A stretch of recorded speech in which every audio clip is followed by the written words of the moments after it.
За смерть детей и матерей наших. За смерть детей и матерей наших. За пытки и издевательства над моим народом. За пытки и издевательства над моим народом. Я клянусь мстить врагу. Я клянусь, что скорее умру в жестоком бою с врагами, чем отдам себя, свою семью и весь народ мой. Рабство командного фашизма. Кровь за кровь!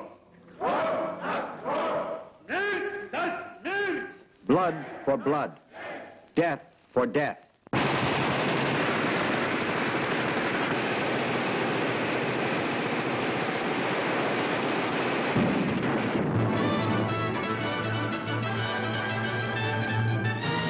That is the reason the Russians smashed on, deeper and deeper, along the entire front from Rostov to Leningrad.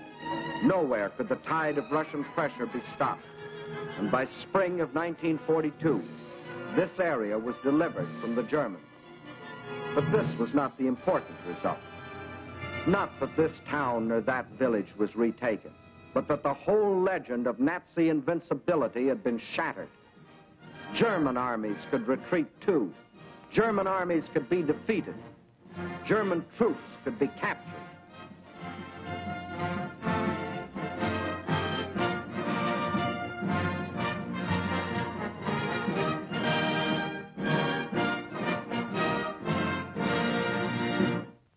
But besides this crushing offensive, there was another factor that shattered the legend of Nazi invincibility.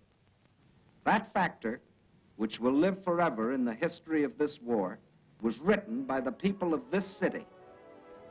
A city now called Leningrad after the leader of the Russian Revolution, Lenin, and which before that was called Petrograd in honor of its founder, Peter the Great. A city which today, with the exception of Moscow, is the most important center in the Soviet Union because some of Russia's largest industries are centered here, and also because it is Russia's principal port on the Baltic Sea and the base for its Baltic fleet.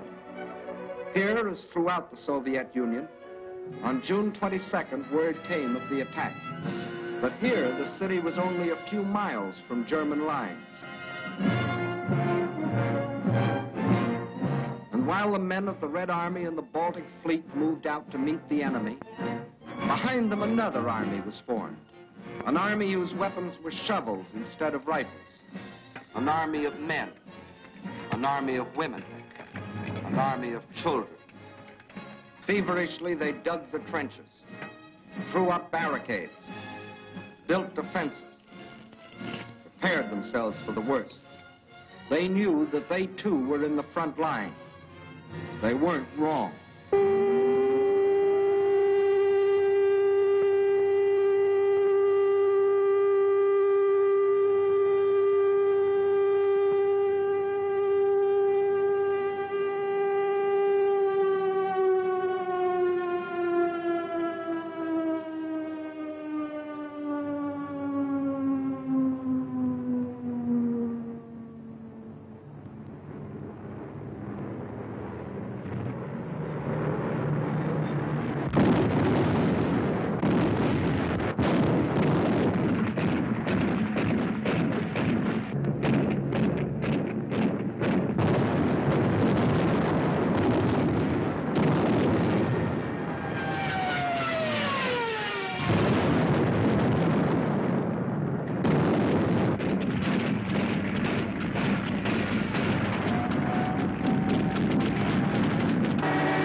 Leningrad's baptism of fire didn't stop with the darkness.